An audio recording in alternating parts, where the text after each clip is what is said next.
I hope so आप बहुत अच्छी होंगे। आज सुबह मैं 4 बजे ही उठ गई थी क्योंकि मुझे आज अपनी फैमिली के साथ कहीं जाना है और आपसे मैं आगे बात करूंगी जहाँ मैं जा रही हूँ। चलिए फिर मिलते हैं।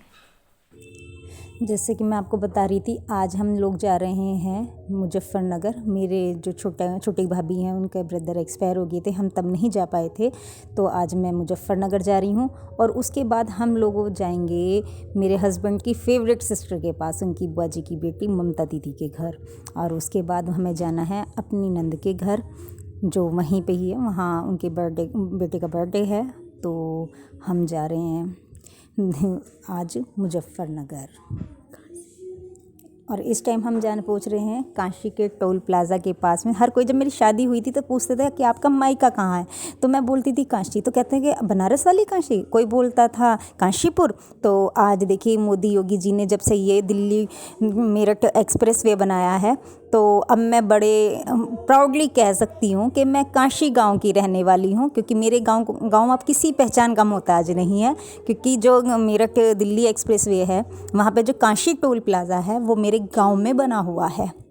तो अब मैं प्राउडली बोलती हूँ कि मैं जहाँ काशी टोल प्लाज़ा है वो मेरा गांव है। देखिए काशी टोल प्लाज़ा आ गया है, इवन मेरा बोले तो मायका आ गया है। अगर मैं टोल प्लाज़ा से नीचे उतर जाऊँ तो मैं अपने गांव के अंदर हूँ। तो ये देखिए मैं काशी टोल प्लाज़ा पे आ चुकी हूँ। ये रहा मेरा मायका। और देखो अब मैं धीरे धीरे मैं अपने मायके से बाहर जा रही हूँ। ये देखो, ये रहा काशी टोल प्लाज़ा। बड़ी अच्छी फीलिंग आती है जैसे मैं अपने मायके में आ चुकी हूँ। ये देखो अब मैं यहाँ से निकल गई हूँ टोल प्लाज़ा से। तो ये जो टोल प्लाज़ा है ये मेरे गांव के अंदर बना हुआ है। तो अब हर कोई एकदम पहचान जाता है जब मैं कहती हूँ ना, जहाँ काशी टोल प्लाज़ा है वो मेरा मायका है। जैसे ही मेरे भाई को पता चलता है कि मैं मेरठ आने वाली हूँ, ये मेरे भैया भाभी है, ये मेरी बड़ी भाभी है और वो मेरा बड़ा भाई है, और जैसे उसको पता चलता है मैं मेरठ आ रही हूँ तो मेरा भाई भाभी दोनों मिलने के लिए आते हैं, कुछ ना कुछ दे के जाते हैं। ये देखो, ये मेरा बड़ा भाई है और ये मेरी भाभी है, ये दोनों मुझसे मिलने प्रतापपुरा एक्सप्रेस वे पे मिलने के लिए आए हुए हैं। तो ये रहा इनका मामा बच्चों का। और देखो ये नई बाइक लाया है अपनी तो मैं उससे कह रही लाओ पैसे दो, मुझे पैसे दो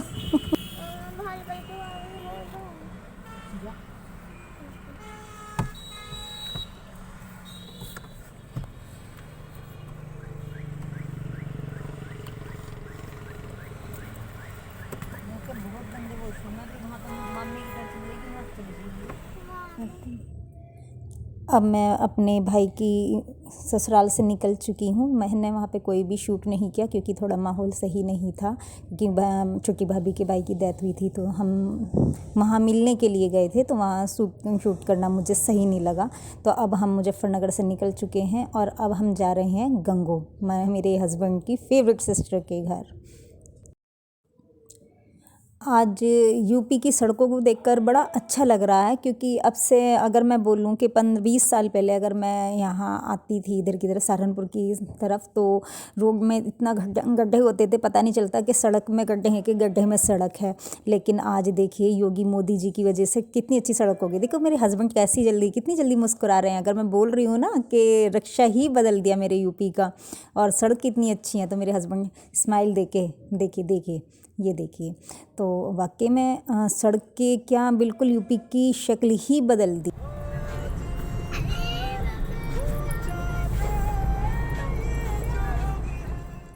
अब हम गंगो पहुंच गए हैं दीदी के घर। ये दीदी की सास मतलब हमारी मौसी जी भी साथ में बैठी हुई हैं और दीदी नाश्ता लगा रही है। सलोनी को देखिए कैसी स्माइल पास कर रही, थोड़ा सा बच्चे ना थक गए हैं। ये रही दीदी नाश्ता लगा रही हैं और ये मेरे हस्बैंड बैठे हुए हैं और जिया जी से बात कर रहे हैं वो। और ये दीदी की बेटी बैठी हुई है, दीदी हमारे साथ है। तो अब दीदी जिया जी और इनकी बातें चल रही हैं और हम लोग इनकी बातों को सुन रहे हैं दोनों की कि क्या क्या बोल रहे हैं।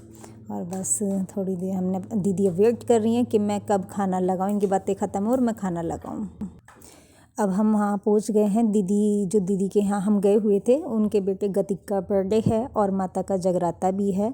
तो अब हम बड़ी दीदी के घर से हम वहाँ सारिका दीदी के घर पहुँच चुके हैं। तो ये देखिए ये एंट्रो है, हम अंदर जा रहे हैं और अंदर देखिए वहाँ केक कटिंग की तैयारी हो चुकी है और वहाँ पे फिर हम दिखाते हैं केक की कटिंग होगा। अगर वीडियो बन सकी तो मैं शूट करके दूँगी, नहीं तो फिर मैं आपको फ़ोटो शेयर करूँगी। आप देखिए।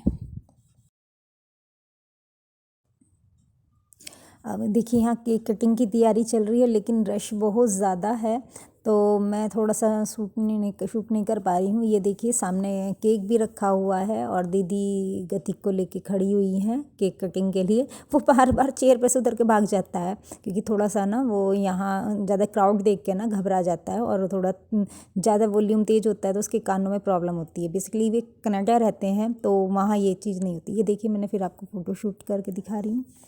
ये केक कटिंग के हैं, ये देखिए। अब माता का जगराता स्टार्ट हो गया है। खाना वगैरह खाने के बाद में अब सब माता की के जगराते में बैठेंगे।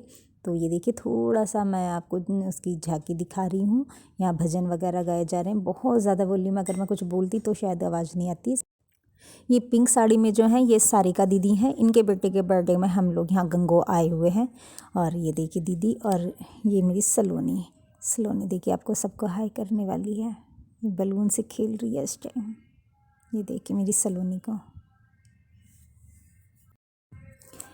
हम ममता दीदी के घर वापस आ गए हैं और इस बार मेरे मतलब नंदोई जो शामली वाले जिया जी हैं वो साथ में आए हुए हैं, तो उनकी फैमिली से मिलने के लिए दीदी और मैं बात कर रहे हैं और जिया जी से बात कर रहे हैं और बच्चे अपने में मस्त हैं। ये हमारे विदाई शुरू हो गई। हमारी रस्म होती है जब भाई बहन के घर जाता है तो विदाई के टाइम टिक्का किया जाता है। तो दीदी की जो सास है मौसी जी टिक्का कर रही हूँ और ये मेरे हस्बैंड ना कह रहे कि मैं ये नहीं लूँगा, मैं ये नहीं लूँगा। अब दीदी उनको डांट रही, रख इसको रख। तो अब देखिए थोड़ा अच्छा सा माहौल होता है। और ये देखिए अब जिया जी का टिक्का कर रही है मौसी जी। तो ये देखिए विदाई की जा रही है सबकी।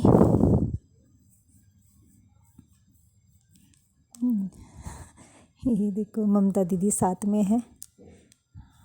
बहुत अच्छा लगा था। दीदी से मैं फ़र्स्ट टाइम मिली थी, मैं दीदी से नहीं मिली थी।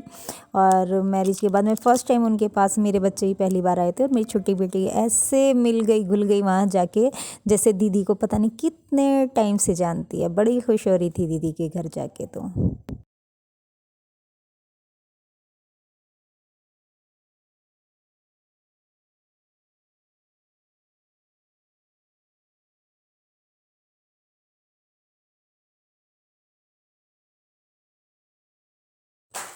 अब हम वापस अपने फ़रीदाबाद के लिए निकल पड़े हैं और रात के 12:05 का टाइम है इस टाइम जो हम निकल चुके हैं। और सारा रास्ता ऐसे हो रहा है, मतलब कभी बिल्कुल जंगल आ जाता है, कभी ही थोड़ी लाइट्स दिखाई देती हैं।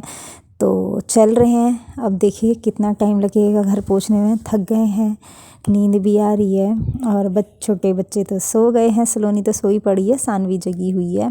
पर अब देखते हैं, थकान बहुत हो रही है क्योंकि सुबह 4 बजे से ही उठे हुए हैं और ट्रैवल कर रहे हैं 7 बजे से कंटिन्यूसली। तब देखते हैं हम घर कब पहुँचते हैं।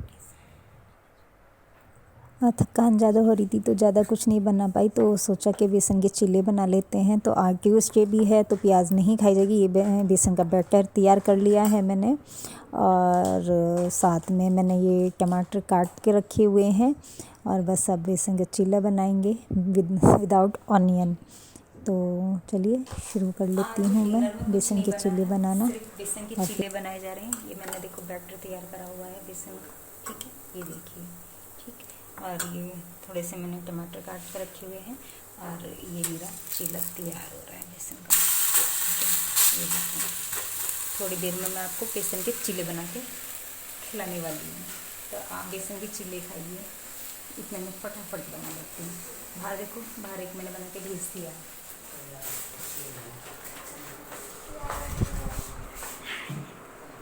हेलो गाइस, कैसा होता है?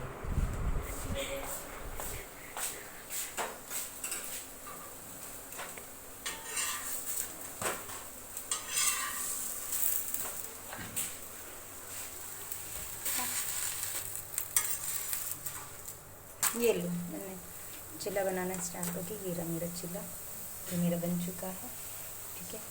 और बस थोड़ा सा हल्का सा कच्चा है, हल्का सा ये मैं इसको थोड़ा सा पुश कर दूँगी, जिससे कंप्लीट हो जाए। ये जल्दी से बन गया है और इसे हम अब सर्व करेंगे।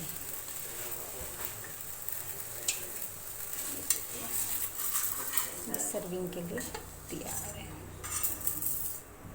आज मैं अपने व्लॉग की यहीं पर एंडिंग करती हूँ।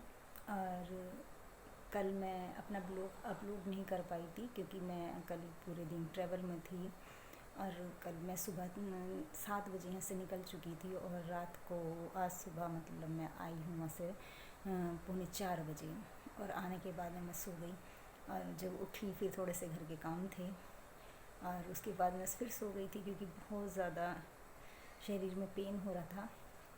तो जस्ट अब सारा काम निपटा के मैं अब आपको अपना वीडियो शेयर कर रही हूँ।